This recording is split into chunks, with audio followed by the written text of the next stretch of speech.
최근 한 대기업에 갓 입사한 신입사원이 1년도 채 되지 않아 뉴욕대, 즉 NYU 스턴 MBA 진학을 고민 중이라는 사연이 들려왔습니다.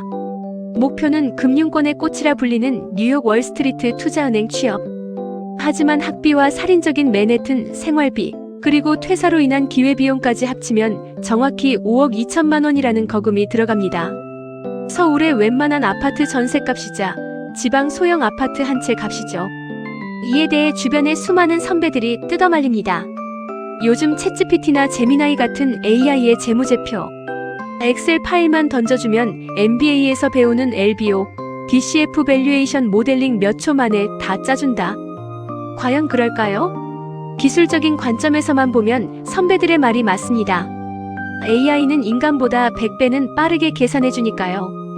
그럼 도대체 왜 뉴욕 월스트리트의 글로벌 투자은행들은 여전히 이 똑똑한 AI를 놔두고 5억 원을 쓰고 나온 MBA 졸업생들을 수억 원의 초봉을 주며 모셔갈까요? 오늘 그 장단점과 소득 시뮬레이션을 철저하게 찢어발겨드립니다. 월가가 5억짜리 인재를 채용하는 첫 번째 이유, AI는 계산을 하지만 MBA는 판단을 가르치기 때문입니다. 투자은행의 핵심 업무는 M&A나 투자 유치 시 이 회사 얼마짜리야? 라는 가치를 정의하는 것입니다. 이때 쓰이는 양대 산맥이 바로 DCF와 LBO 모델링인데 진짜 중요한 건 계산 능력이 아닙니다. 그 모델에 들어가는 입력값, 즉 이 기업의 향후 5년간 매출 성장률을 왜 7%로 잡았는가에 대한 가정과 논리입니다. AI는 과거 데이터만 제시할 뿐 살아 움직이는 시장의 트렌드나 기업 총수의 숨겨진 의도를 읽지 못합니다. 논리를 세워 수조 원을 움직이는 이해관계자들을 설득하고 협상하는 법, 월가는 바로 이 협상가를 원하는 겁니다. 두 번째 이유는 금융이 결국 신용과 네트워크의 비즈니스라는 점입니다. 수조 원대 규모의 계약은 모니터 속 AI 분석만 보고 서명하지 않습니다. 사람 사이의 신뢰로 움직이죠. NYU의 가장 큰 무기는 맨해튼 한복판이라는 지리적 이점입니다. 매주 금요일마다 월가의 전설적인 뱅커들이 학교에 와서 네트워킹을 하고 내 옆자리 동기가 5년 뒤 골드만삭스의 부사장, 10년 뒤 사모펀드 파트너가 됩니다.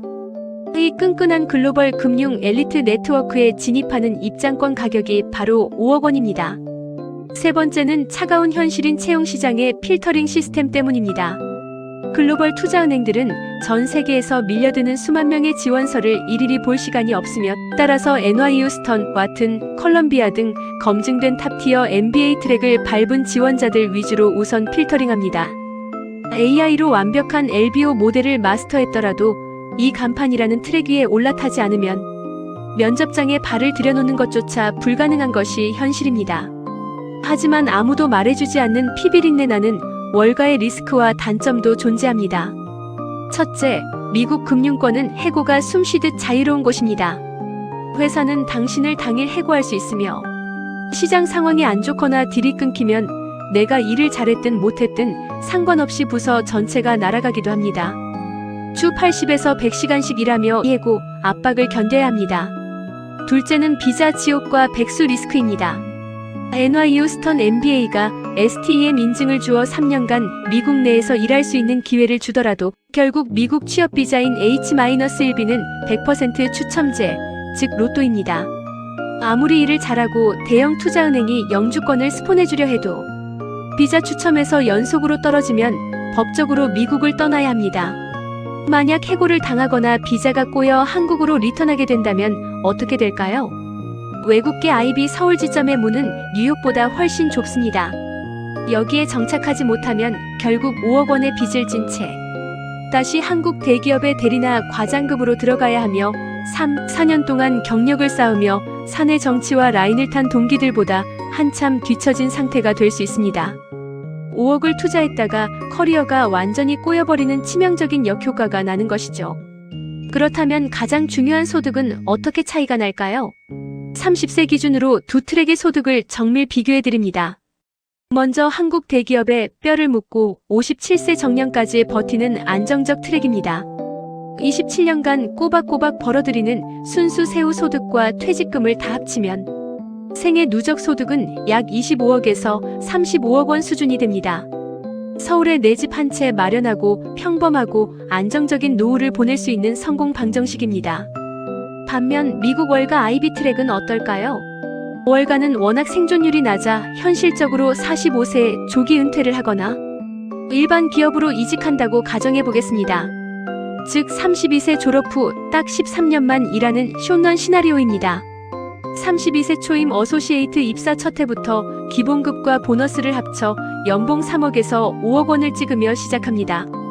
딱 이 3년이면 초기 투자금 5억 원은 전액 회수됩니다. 30대 후반 부사장 직급으로 승진하면 연소득은 6억 8천만 원 이상으로 뛰어오르며 이 단계에서 이미 한국 대기업의 평생 누적 소득을 따라잡습니다. 그리고 40대 초반 월가에 꽂힌 MD, 즉 전무급 승진에 성공하면 연간 최소 13억에서 40억 원 이상을 쓸어 담습니다. 실적이 낮아 45세에 잘린다고 가정해도 23년 동안 벌어들이는 총 누적 세후 소득은 최소 80억 원에서 많게는 150억 원 이상이 됩니다. 한국 대기업 정년 트랙보다 일하는 기간은 절반인데 버는 돈은 최소 3배에서 5배 이상 많습니다. 45세에 은퇴해도 자산 소득만으로 완벽한 파이어족이 가능하며 월가 MD 타이틀로 한국 사모펀드 파트너나 대기업 CFO로 스카우트되어 수십억 연봉을 이어갈 수도 있습니다. 결국 이 대기업 1년차 신입사원의 선택은 완벽한 성향의 문제입니다. 단 한 번뿐인 인생, 안정적인 대기업 정년의 삶과 리스크로 가득하지만 수백억의 상한선이 열려있는 월가의 삶. 여러분이라면 과연 5억 원을 들고 어떤 선택을 하시겠습니까? 여러분의 날카로운 의견을 댓글로 남겨주세요.